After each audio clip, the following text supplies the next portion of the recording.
अस्पताल में एक अजीब बच्चे का जन्म हुआ जिसका पूरा शरीर कांटों से ढका हुआ था और वो बिल्कुल एक हेजहोग की तरह दिखता था। डॉक्टरों ने पाया कि उसकी मां ने जन्म देने से एक दिन पहले अपनी छोटी उंगली में अनियंत्रित कंपन का अनुभव किया था। फिर अन्य गर्भवती महिलाओं में भी ठीक यही लक्षण दिखाई देने लगे और उनके पैदा हुए बच्चे भी उतने ही अजीब थे, कुछ बाज जैसे तो कुछ बंदर जैसे। एक रात के भीतर लेबर रूम में पैदा हुए सभी बच्चे आधे इंसान आधे जानवर जैसे थे। जांच में पता चला कि इन अर्ध मानवों में एक विशेष वायरस था जो मानवता के लिए खतरा पैदा कर सकता था, जिस वजह से सरकार ने सभी अर्ध मानवों को मारने का फैसला किया। एक पिता अपने बच्चे को बचाने के लिए जंगल में छिप गया। वो बच्चा एक हिरण के सींगों वाला लड़का था। पिता उस लड़के को लेकर एक परित्यक्त झोपड़ी में पहुंचा और वहीं रहने लगा। पिता ने पुराने टायरों से पानी की चक्की बनाई और आसपास की तारों की बाड़ को मजबूत किया। जल्द ही वो जगह एक घर जैसी लगने लगी। वहां बसने के बाद पिता ने पूरी लगन से बच्चे की देखभाल की, यहाँ तक कि उसके लिए खुद से परियों की कहानियों की किताबें बनाई। जब बच्चे ने पहली बार पापा कहा तो पिता हैरान रह गया, क्योंकि उसने अपने बेटे को ये शब्द कभी नहीं सिखाया था। इससे उसका अपने बेटे को बचाने का संकल्प और मजबूत हो गया। जल्द ही लड़का 9 साल का हो गया और उसके हिरण के सींग भी काफी बड़े हो गए थे।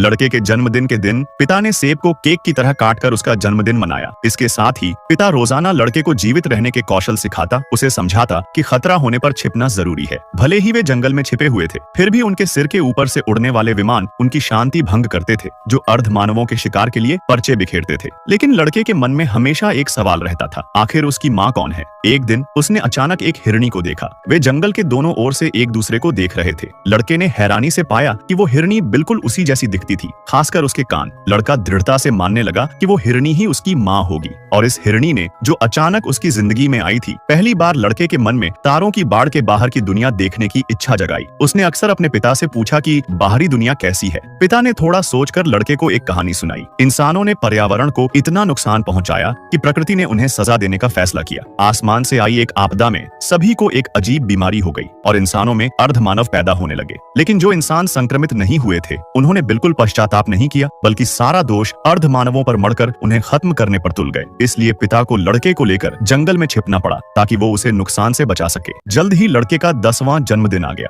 इस बार पिता का उपहार एक हाथ से बनाया हुआ गुलेल था। वो चाहता था कि उसका बेटा इसका इस्तेमाल अपनी रक्षा के लिए करे। लेकिन उस दिन अचानक एक घटना घटी। लड़के ने जमीन पर कुछ अजीब पद चिन्ह देखे। वो उन पद चिन्हों का पीछा करते हुए जंगल के किनारे पर पहुंचा, जहां तारों की बाड़ का एक हिस्सा टूटा हुआ था। लड़के ने बाहरी दुनिया को देखा और अपनी जिज्ञासा को रोक नहीं सका। उसने एक पैर बाहर निकाला। पिता की कहानियों में बताई गई डरावनी बातें नहीं हुई। लड़का उत्साहित हो उठा। तभी कुछ दूरी पर किसी जानवर जैसी गर्जना सुनाई दी। लड़का डरकर पीछे मुड़ा और अचानक एक व्यक्ति से टकरा गया। ये उसका पिता था, जो तुरंत वहां पहुंच गया था। वो भयभीत दिख रहा था। उसने लड़के को गोद में उठाया और पागलों की तरह जंगल की ओर भागने लगा। सुरक्षित स्थान पर पहुंचने के बाद पिता ने बेटे को चेतावनी दी, अगर इंसानों ने तुझे देख लिया तो तू मारा जाएगा। लेकिन लड़के को निश्चित रूप से लगा कि पिता उससे कुछ छिपा रहा है और बाहरी दुनिया वैसी नहीं है जैसा पिता बता रहा है। तभी झोंपड़ी के बाहर से एक इंसान की आवाज आई। पिता ने तुरंत पास पड़े एक झाड़ू को हथियार की तरह उठाया और आने वाले व्यक्ति के प्रति सतर्क हो गया।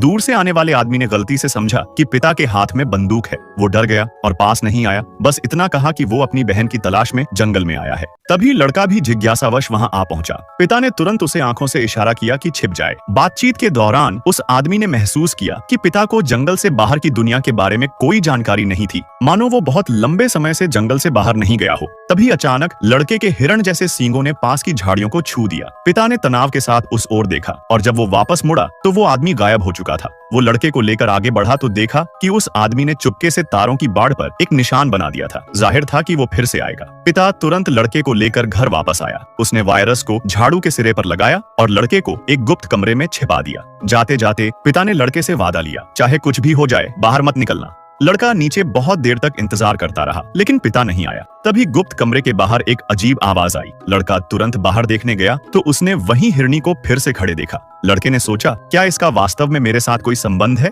उसने हिरनी को स्पर्श करने के लिए हाथ बढ़ाया, लेकिन तभी अचानक उसे अपने पिता की चीख सुनाई दी। वो सावधानी से घर के दरवाजे से बाहर निकला, लेकिन पिता की आवाज गायब हो गई। जंगल में सन्नाटा और डरावनी शांति थी। डरते हुए लड़के ने आंखें बंद कर लीं। फिर भी उसने हिम्मत जुटाकर अपनी गुलेली उठाई और आगे बढ़ने लगा। कुछ दूरी पर कदमों की आवाज आई। लड़के ने डरते डरते अपनी आंखों को एक संकीर्ण झिड़ी के जरिए खोला।